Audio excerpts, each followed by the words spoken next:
Hello नमस्कार, स्वागत है आप सभी का अपने जी रसायन यूट्यूब चैनल में। मैं उम्मीद करता हूं कि आप लोग स्वस्थ होंगे, मस्त होंगे और अपने अपने काम में व्यस्त होंगे। जैसे कि आप लोगों को पता होगा कि ये जो हमारी क्लास होती है प्रतिदिन होती है और एक क्लास 12th वालों के लिए होती है ना, कक्षा 12 वालों के लिए होती है। और इस क्लास में हम क्या पढ़ रहे हैं? केमिस्ट्री पढ़ रहे हैं। ठीक, तो चलिए, हाँ, एक चीज और, एक बच्चे ने कमेंट किया था कि क्या सर ये एमपी बोर्ड के लिए है। तो देखिए, जैसे हम बोर्ड की बात करते हैं ना, अगर हम बोर्ड की बात करें तो हिंदी मीडियम वालों के लिए क्या है?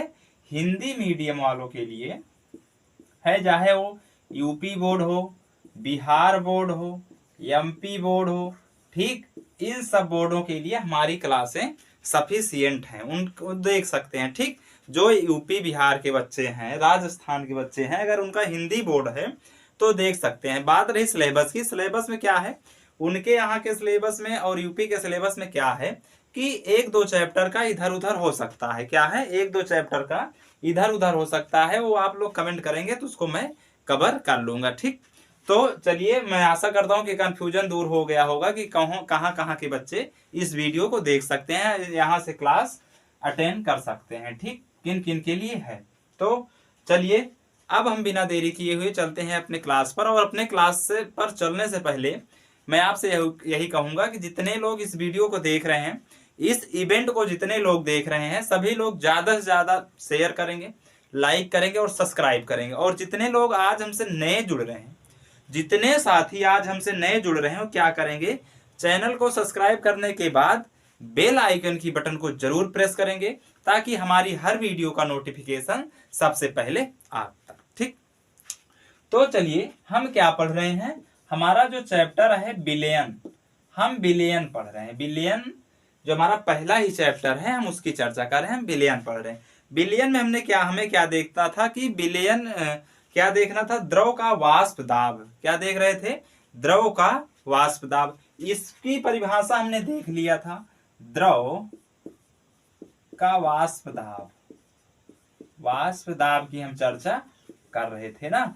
इसकी क्या थी कि इसके हम परिभाषा भी देख लिए थे और इसको प्रभावित करने वाले कारक पर हम आए थे। जो हमारी पिछली वीडियो थी, जो हमारी पिछली क्लास थी, उसमें हम यहां तक कवर कर लिए थे। तो हमें क्या देखना था कि द्रव की प्रकृति के आधार पर कारक देखने थे ना, कारक, प्रभावित करने वाले कारक की चर्चा हो रही थी। इसमें जो पहला कारक था वो था द्रव की प्रकृति। क्या थी? द्रव की प्रकृति थी। और दूसरा जो हमारा कारक था वो ताप था। क्या था? ताप। और आज हम इसी ताप की चर्चा करने वाले हैं। ठीक, फिर उसके बाद हम विलयन के वाष्प दाब यानी राउल्ट के नियम पर चलेंगे। उसको क्या करेंगे? उसको बड़े अच्छे से, एकदम जीरो लेवल से, एकदम बेसिक से, जिसे केमिस्ट्री कुछ यानी कुछ नहीं आता है, उसको एकदम सरल और आसान भाषा में बताया जाएगा। ठीक, कि आपको आसानी से समझ आ जाए। देखिए, जैसे प्रभाव दाब का क्या है, द्रव का जो वाष्प दाब है, उसको प्रभावित करने वाले कारक में जो हमारे पास सेकंड है, जो ताप है, क्या है? हम ताप की चर्चा करते हैं। इसमें क्या करते हैं? मान लीजिए हम एक बीकर लेते हैं, एक बीकर लेते हैं। ठीक, सभी लोग क्लास में जितने लोग आ रहे हैं या हैं, क्या करेंगे? पेन कापी लेकर जरूर बैठेंगे। क्या है? पेन कापी लेकर जरूर बैठेंगे। ठीक, बिना पेन कापी के आपका कोई मतलब नहीं निकलने वाला है इस क्लास में। ठीक, तो आप लोग क्या करिएगा? पेन कापी जरूर लेकर बैठिएगा। ठीक, तो चलिए, जैसे हमने एक बीकर लिया और एक बीकर और ले लेते हैं। ठीक, ऐसे इस बीकर में हमने क्या किया? द्रव के कण है। क्या है? द्रव के कण। ठीक, अब क्या करते हैं? इन द्रव के कण को क्या करते हैं? इसमें जो सतह पर है, सतह पर देखिए बहुत कम कण है ना, ऐसे जो सतह पे कण हैं, इनको क्या करना है? हमें नीचे से, मान लीजिए हम ताप बढ़ाते हैं, इसमें मान लीजिए 30 डिग्री का ताप देते हैं, 30 डिग्री सेल्सियस का हम क्या करते हैं? ताप देते हैं। अगर 30 डिग्री सेल्सियस का अगर हम ताप देते हैं तो कण क्या होंगे? वाष्प में बदल जाएंगे, वाष्प में बदलेंगे। कण जो है वाष्प में बदलेंगे।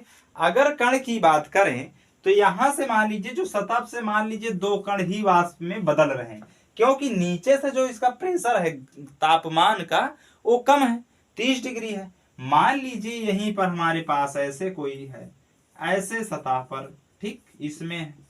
अब मान लीजिए यहाँ पर हम क्या कर रहे हैं, तो ताप यहाँ जो 30 डिग्री है, इस ताप को क्या करेंगे, हम बढ़ा देंगे। ताप को हम 50 डिग्री कर दिए। अब देखिए जैसे हमने क्या किया, 50 डिग्री ताप किया, तब यहाँ जो कण वाष्प में बन रहा होगा, कण जो वाष्प में बदलेगा, मान लीजिए वो 5 कण बदलने लगा। अभी तक क्या हो रहा था, 2 कण वाष्प में बदल रहा था।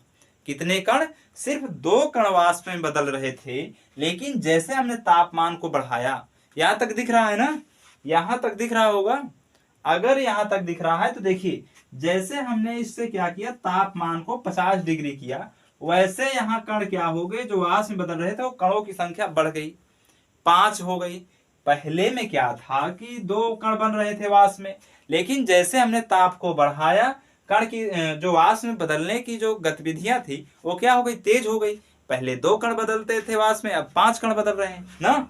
यही तो है ना, जो ताप है, ताप में परिवर्तन जैसे हम किए, वैसे वह क्या हुआ, वाष्प दाब बढ़ गया, वाष्प दाब बढ़ गया ना। तो इसमें हम क्या लिख सकते हैं, एक पॉइंट बना के हम लिख सकते हैं, या नोट में लिख सकते हैं। हाँ, इस फिगर को बनाना है, इस फिगर को बनाना है, ठीक। तो इसमें हम क्या लिखते हैं कि ताप बढ़ाने पर क्या है, ताप बढ़ाने पर क्या है, वाष्प दाब बढ़ता है। भाई जैसे यहाँ ताप हमारा कम था, 30 डिग्री का ताप था, तो वाष्प दाब 2 कण बन रहे थे, वाष्प दाब कम बन रहा था। लेकिन जैसे हमने यहाँ 50 डिग्री यानी 20 डिग्री और ताप बढ़ाया, 50 डिग्री ताप किया, वैसे क्या हुआ, 5 कण और बन रहे हैं। तो इसका मतलब है कि ताप बढ़ाने पर वाष्प दाब क्या है, वाष्प दाब बढ़ता है, ठीक। क्या है, वाष्प दाब बढ़ता है। यहां तक बात समझ में आई, यहां तक बात समझ में आई, यहां तक बात समझ में आई सबके, कि अगर ताप बढ़ेगा, ये प्रभावित कर रहा है वाष्प द्रव का वाष्प दाब, कि यदि ताप बढ़ने पर वाष्प दाब क्या होता है, बढ़ता है। अगर ताप बढ़ रहा है तो वाष्प दाब क्या हो रहा, बढ़ेगा, ठीक। यहां तक बात समझ में आई कि अगर ताप बढ़ा, ताप अगर बढ़ेगा तो वाष्प दाब भी बढ़ेगा, ठीक। यहां तक बात समझिए। अगर यहां तक बात समझ में आई हो तो सब लोग इसे नोट करिए, जल्दी नोट करें, ठीक।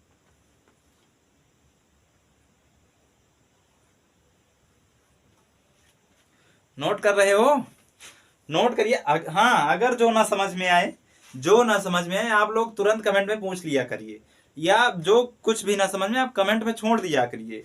कमेंट बॉक्स आपके लिए है, आप कुछ ना कुछ उसमें लिखते रहिए, हम आपके प्रश्नों का जवाब देते रहेंगे, ठीक। पर आप लिखिए, कमेंट में आप इतना लिखिए कि कमेंट ही भर जाए, ठीक। चलिए, हाँ, ये यूपी बोर्ड, बिहार बोर्ड, ठीक, और मान लीजिए एमपी बोर्ड, यानी हिंदी मीडियम वालों के लिए, हिंदी मीडियम वालों के लिए है, ठीक। चाहे वो यूपी बोर्ड हो, बिहार बोर्ड हो, एमपी बोर्ड हो, सभी के लिए है, ठीक। इसमें कंफ्यूजन नहीं होना, क्योंकि जो सिलेबस है 1-2 चैप्टर का इधर उधर होता है, बाकी चैप्टर सिलेबस सेम वही है, ठीक। तो उसमें घबराने की कोई बात नहीं है, ठीक। नोट कर लिए, हटाएं। अगर नोट कर लिए हैं ताप के प्रभाव को, यानी जो द्रव का वाष्प दाब को प्रभावित करने वाले कारक थे, जो द्रव की प्रकृति थी, जिसमें हम अंतराणु कम था, अंतराणु बड़े थे, ज्यादा था, उसको हमने पिछली वाली कक्षा में देख लिया था। सेकंड जो हमारे पास कारक था वो ताप था, ताप को हम यहाँ पर देख लिए ना। यहाँ तक बात समझ में। आपको एग्जैक्ट ऐसे फिगर बना के और इतना लिख देना है बोर्ड वाली कॉपी में कि ताप बढ़ाने पर वाष्प दाब बढ़ता है, बस। एग्जामिनर आपको फुल नंबर देगा, ठीक। चलिए, हटाएं। चलिए, ठीक है। अब देखिए, अब दोस्तों क्या है, हम एक नए टॉपिक पे आते हैं। किस पे, एक नए टॉपिक पे। और जो हमारा नया टॉपिक होने वाला है उसको क्या कहते हैं, जैसे विलयनों का वाष्प दाब की चर्चा करेंगे हम। किसकी चर्चा करेंगे, विलयनों का वाष्प दाब, ठीक, जिसे हम राउल्ट का नियम भी कहते हैं, नियम। आज हम किसकी चर्चा करेंगे, राउल्ट के नियम की, ठीक। बात समझ में आई कि आज हम किसकी चर्चा करेंगे, राउल्ट के नियम की, ठीक। राउल्ट साहब ने जो वाष्प दाब के क्षेत्र में जो नियम दिए थे हम उसकी चर्चा करने वाले हैं। ठीक, तो राउल्ट का नियम चले इसमें राउल्ट का नियम चले पढ़ाएं। देखिए राउल्ट का नियम क्या होता है, या विलयनों का वाष्प दाब जो होता है, देखिए ऐसे आप एक फिगर बनाइए, बीकर लीजिए ऐसे, ठीक, ऐसे आप बीकर लीजिए। वाष्प दाब में क्या होता है कि हम ऊपर से इसको पैक करते हैं, उस ऊपर से एक ढक्कन लगा देते हैं ताकि हमें पता चल सके कि जो वाष्प दाब है वो एक्चुअली दाब लगा रहा है कि नहीं लगा रहा। अगर मान लीजिए इसको हम ऐसे खुला बर्तन लगा देते हैं तो क्या होगा, खुले बर्तन में क्या होता है, वाष्प दाब बनेगा ही नहीं, वो तो आसमान वातावरण में चली जाएगी वाष्प, तो दाब लगेगा ही नहीं ना। तो इसीलिए हम क्या करते हैं, इसको जो है वाष्प दाब के लिए एक बंद बीकर लेते हैं। ठीक, जैसे हमने क्या किया, एक बंद बीकर लिया ऐसे। अब इसमें हम क्या कर रहे हैं, कुछ अणु डाल रहे हैं। क्या डाल रहे हैं, कुछ अणु को डाल रहे हैं सतह ए पर। मान लीजिए ये सतह है, ठीक, और इस सतह पे ये अणु है, ऐसे बात समझ में आ रही है, ऐसे अणु। अगर मान लीजिए इसको हम क्या कहते हैं, द्रव ए है, द्रव जो है ए है। अगर द्रव ए में देखें तो क्या है, विलेय है। मान लीजिए एक बीकर हम लिए, इसको हम क्या मानते हैं, विलेय, ठीक। और मान लीजिए एक बीकर और ऐसे हम ले लेते हैं बगल में ही ऐसे, ठीक, इसको भी ऐसे बंद कर लेते हैं। यहां ये सतह पर मान लीजिए इसके भी कोई अणु है, ठीक। अब इसको हमने मान लिया बी, इसे हम क्या कहते हैं, विलायक, ठीक।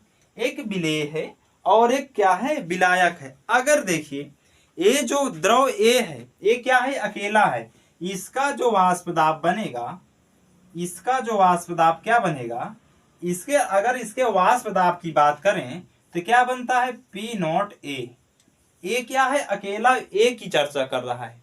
ए जो है पी नॉट ए किसकी चर्चा कर रहा है, सिर्फ अकेले ए की चर्चा कर रहा है, ठीक। ए का क्या है, अकेले ए का शुद्ध दाब है। हमने पहले भी देखा था, जब वाष्प का दाब में विलयन देख रहे थे तो उसमें हमने देखा था, जिसमें हमने एक खुले बर्तन को लिया था, एक बंद बर्तन को लिया था ना, तो उसमें हम क्या किए थे, उसमें देखे थे कि जो हमारा वाष्प दाब हो रहा था वो पी नॉट ए हो रहा था, पी नॉट ए हो रहा था।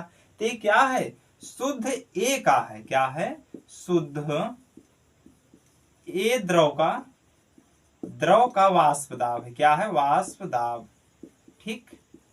किसका है, ए का वाष्प दाब है। यहां तक बात समझ में आई। अगर मान लीजिए इसका क्या है, पी नॉट ए है, तो मान लीजिए बी का क्या होगा। अगर हम बी की चर्चा करें तो बी भी क्या होगा, कुछ ऐसे दाब लगाएगा, वाष्प ऐसे बन के निकलेगी ना, कुछ ऐसे वाष्प निकलेगी।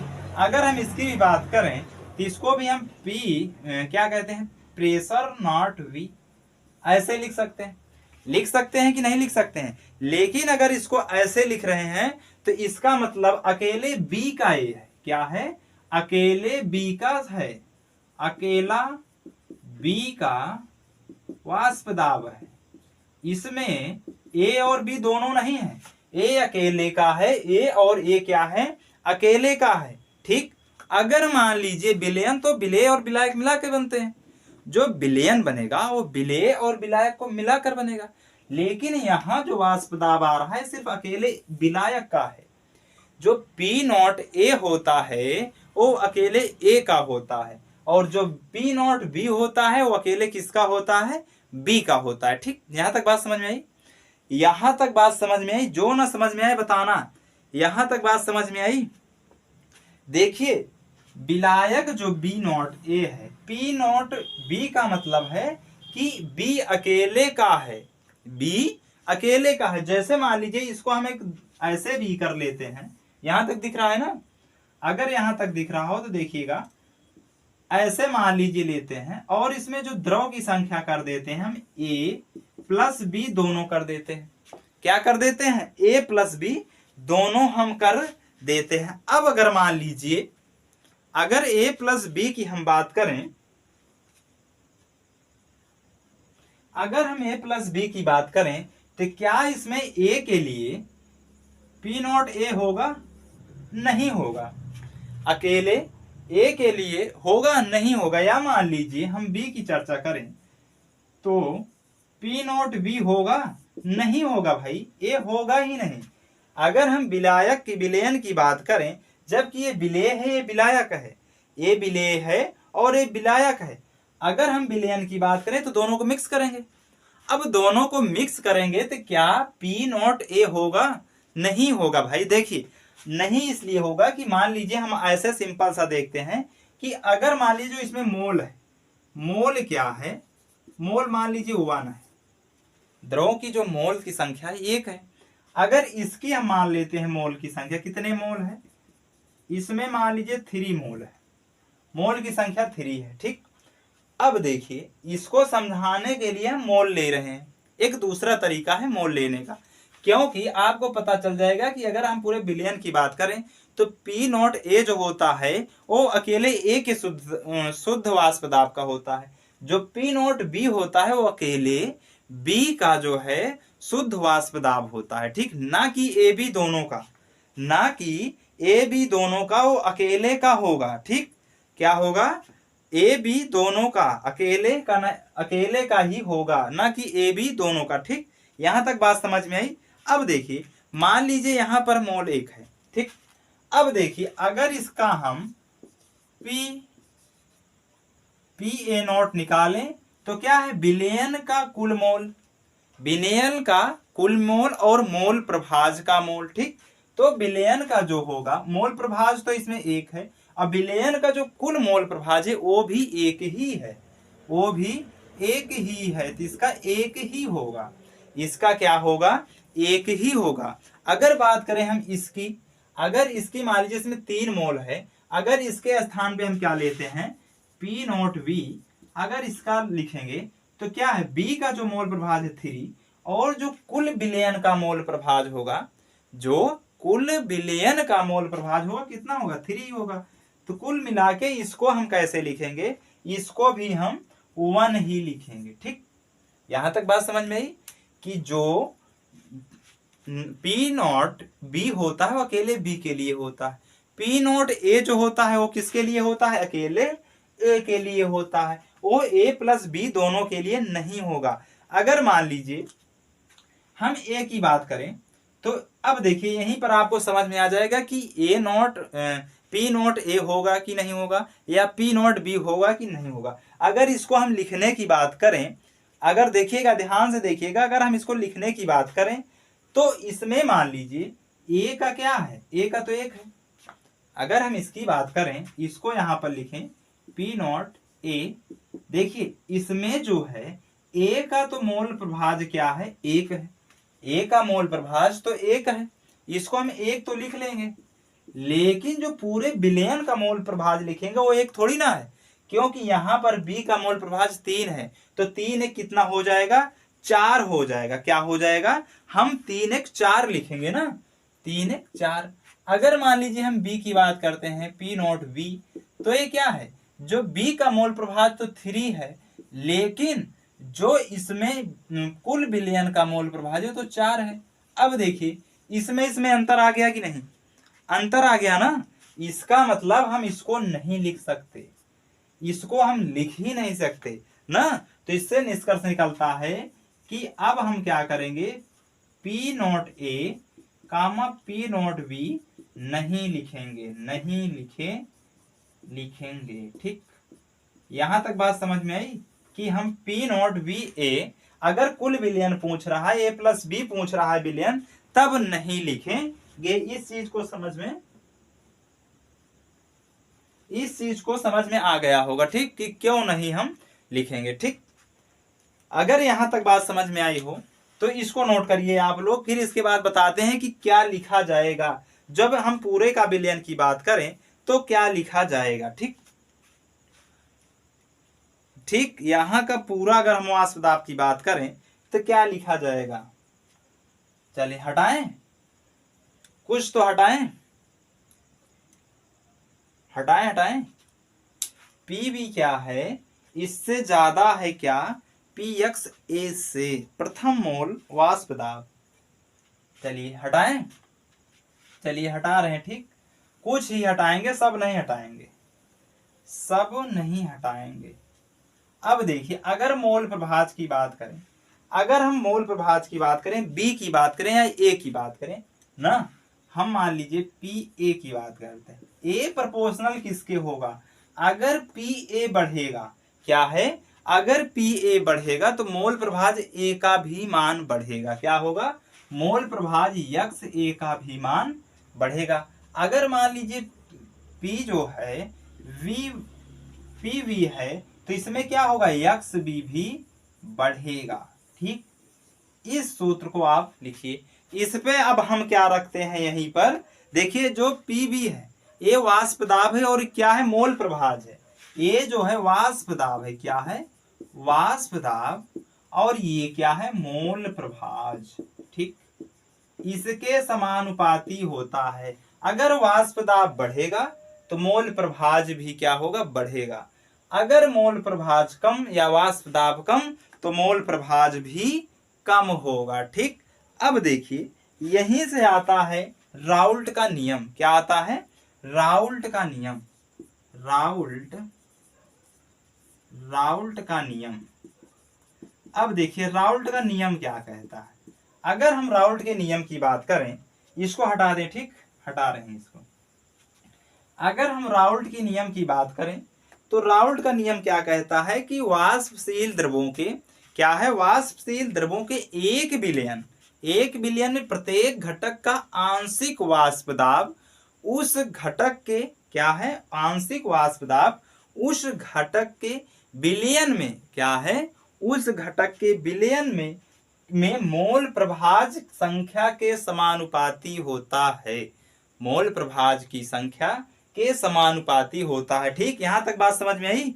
क्या है कि वाष्प दाब, देखिए अच्छा, देखिए ध्यान से देखिएगा तभी समझ में आएगा।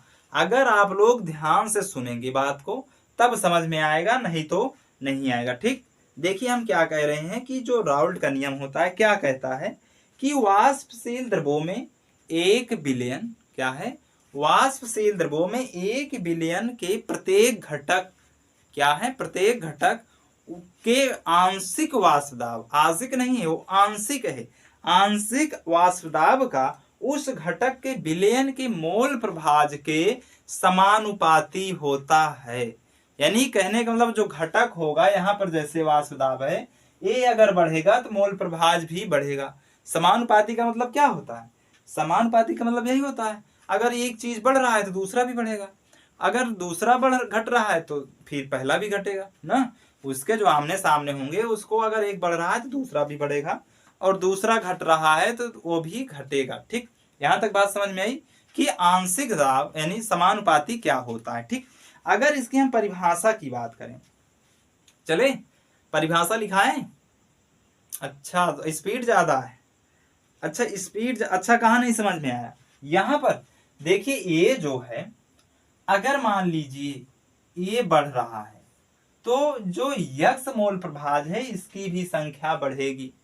भाई कोई भी वस्तु है, विलेय है, अगर किसी विलेय में डाली जाएगी तो उसका विलायक भी बढ़ेगा ना। अगर विलेय अधिक डाला जाएगा तो विलयन भी अधिक बनेगा।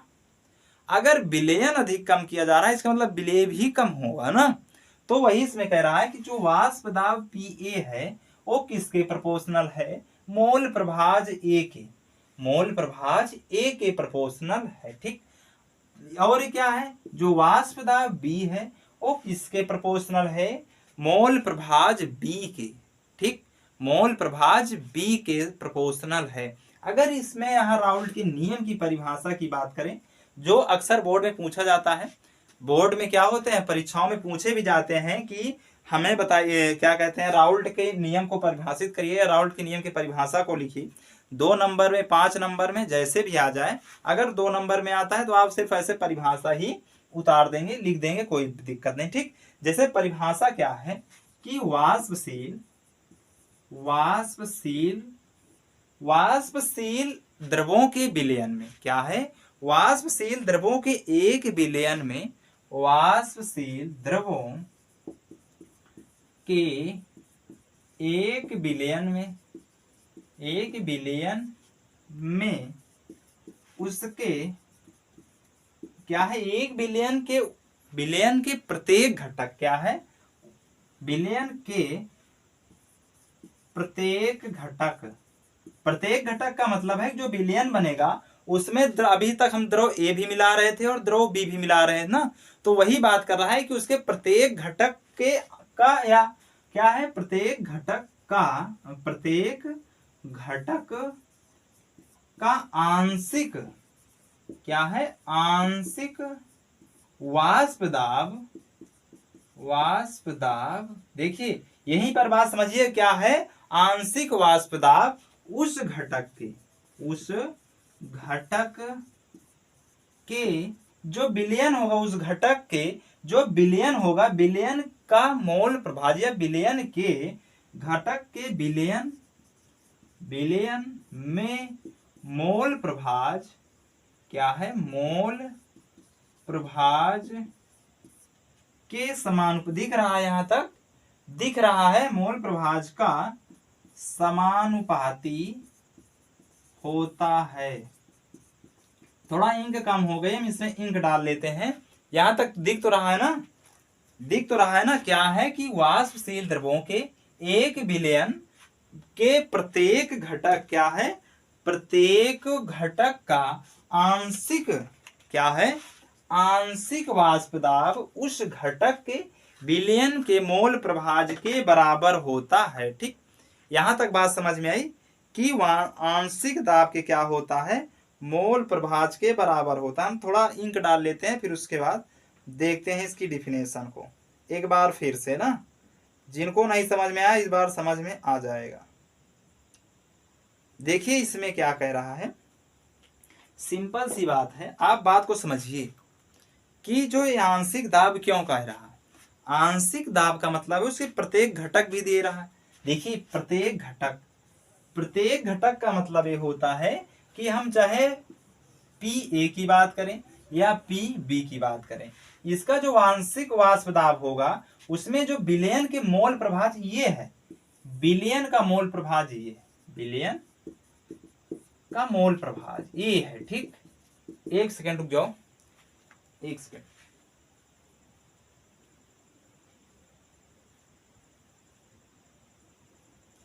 ठीक, चले, सॉरी, अब आ गए हैं फिर। देखिए क्या है कि ये जो यक्स बी है ये विलयन का मोल प्रभाज है, और यही कह रहा है विलयन में मोल प्रभाज का समानुपाती होता है। ठीक, समानुपाती यहां भी है, इसी को हमने यहां एक्सप्लेन किया है कि वाष्पशील द्रवों के एक विलयन के प्रत्येक घटक का आंशिक वाष्प दाब उस घटक के विलयन में मोल प्रभाज का समानुपाती होता है। ठीक, यहां तक बात समझ में आई। अगर यहां तक बात समझ में आई, परिभाषा नोट करिए, उसके बाद हम इसको देखते हैं। ठीक, इस सूत्र को, समीकरण को हम आगे बढ़ाते हैं। ठीक, कि ए विलयन ए प्लस बी का जो द्रव का विलयन होगा उसकी गणना हम कैसे करेंगे, क्योंकि पी नॉट ए लिख नहीं सकते, पी नॉट बी लिख नहीं सकते, तो हम उसको आखिर लिखेंगे क्या, हम इसकी चर्चा करेंगे ना कि आखिर हम लिखेंगे क्या। ठीक, चलिए, मैं उम्मीद करता हूं आप लोग नोट कर लिए होंगे। अब मैं हटा रहा हूं इसे। ठीक, हटा रहा हूं। अब देखिए यहां पर क्या कह रहा है, हम पहले देखते हैं P B proportional X B. ठीक, ऐसे दिया है। अगर हम इसकी चर्चा करें, हम प्रोपोर्शनल हटाएंगे तो क्या लाएंगे, स्थिरांक लाएंगे, राउल्ट स्थिरांक। राउल्ट स्थिरांक को हम किससे प्रदर्शित करते हैं, के ए से। किससे, के ए से हम प्रदर्शित करते हैं। ठीक, के ए से। अगर मान लीजिए पी वी बराबर तो के ए एक्स बी, ऐसे लिखेंगे। यहां तक बात समझ में आई। हम इसको जब लिखेंगे कि पी बी बराबर क्या है, के ए इंटू एक्स बी, यानी मोल प्रभाज, और ये जो के है इसको समझ लीजिए ये स्थिरांक है। क्या है, स्थिरांक। ठीक, क्या है, स्थिरांक है। बहुत से लोग यहाँ कंफ्यूज हो जाते हैं कि सर के ए क्या है, तो राउल्ट का स्थिरांक है। ठीक, अगर मान लीजिए स्थिरांक है, मान लीजिए अभी तक हम क्या कर रहे थे, जब एक्स बी की बात आई तो हम इसका जो मान निकाले थे वो एक आया था ना, अभी तक हमने जो निकाला था ऐसे पी नॉट बी बराबर ए आया था ना।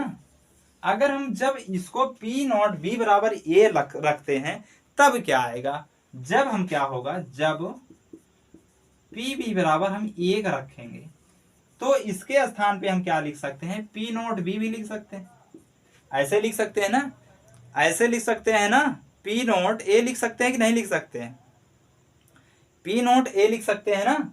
अब जब इसको ऐसे लिखेंगे तो यहां पर क्या आ जाएगा, के ए, ठीक। यहां पर जो यक्स मोल प्रभाज था, मोल प्रभाज की संख्या वहां कितनी थी, 1 थी, तो यहां पर हम इंटू 1 लिखेंगे, ठीक। यहां तक बात समझ में है कि इंटू हम 1 लिखेंगे। अगर इसकी बात करें, अगर इसको हम थोड़ा और डीपली जाएं, इसको थोड़ा और हम एक्सप्लेन करें, तो इसको हम ऐसे भी लिख सकते हैं ना कि P naught B equal to K A, ऐसे लिख सकते, ए है, ठीक, ऐसे लिख सकते हैं ना। इसको ऐसे हम लिख सकते हैं कि नहीं लिख सकते हैं, ये इतना बताओ बस, कि इसको इतना हम लिख सकते हैं कि नहीं लिख सकते हैं, लिख सकते हैं ना, इसको हम इतना लिख सकते हैं कि नहीं लिख सकते हैं, इसको हम इतना लिख सकते हैं, सच बताओ कितना हम लिख सकते हैं कि नहीं लिख सकते हैं, लिख सकते हैं ना। अगर इसके आगे की हम अगर चर्चा करें, अगर हम इसके आगे की चर्चा करें तो हमारे पास क्या बन जाता है, अगर हम इसी की बात करें तो आगे हमें क्या मिल जाता है, P, यहां दिख रहा है नीचे, नहीं दिख रहा, देखिए यहां पर हम लिख रहे हैं, क्या बन जाएगा, P। अब देखिए के ए के स्थान पे क्या है, इंटू ए जो था, इसको क्या करेंगे, यहां पर एक्स भी लगाएंगे, तब ये क्या बन जाएगा, पी बी बराबर पी नॉट ए, इंटू में हम क्या लिख सकते हैं, के ए ही लिखेंगे या एक्स बी लिख सकते हैं, क्या लिखेंगे, एक्स बी, ठीक।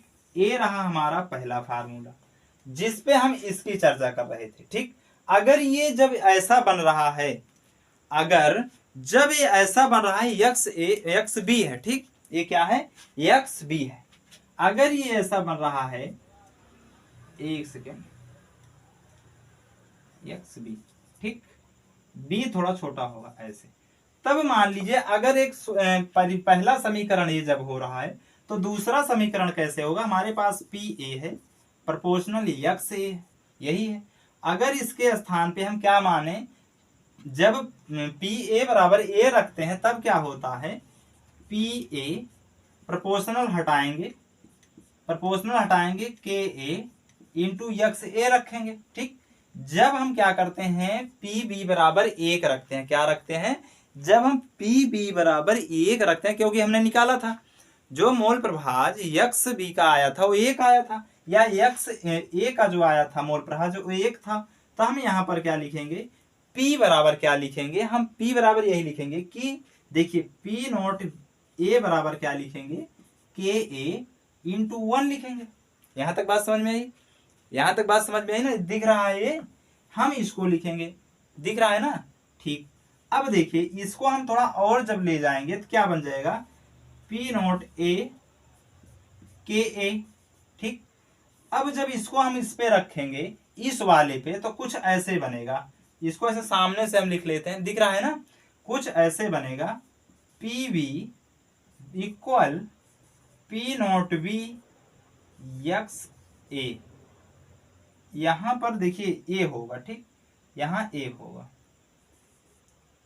यहां भी ए होगा, ठीक, ए ऐसे बनेगा। अब देखिए जब ये ऐसे बना, जब ये ऐसे बना, देखिए इसमें और इसमें अंतर है ना, अंतर है। जब इसको हम इकट्ठा लिखते हैं कि विलयन का कुल वाष्प दाब क्या होगा या विलयन का कुल दाब क्या होगा, ऐसे यहां मान लीजिए हम लिखते हैं कि विलयन का कुल दाब क्या है, विलयन का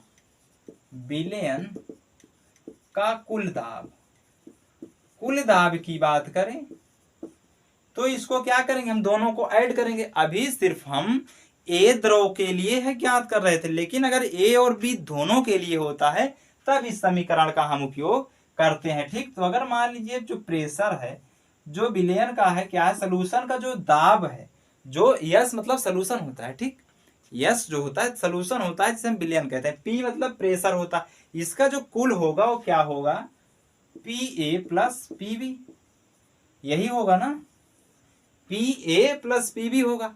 अब प्लस ए क्या है, पी ए प्लस बी का जो मान आया है वो पी एस बराबर क्या हो जाएगा, पी ए बराबर क्या है, पी ए बराबर क्या हो जाएगा, P not A X A plus में क्या हो जाएगा, P not V X B. ठीक, ये आपका रहा फार्मूला।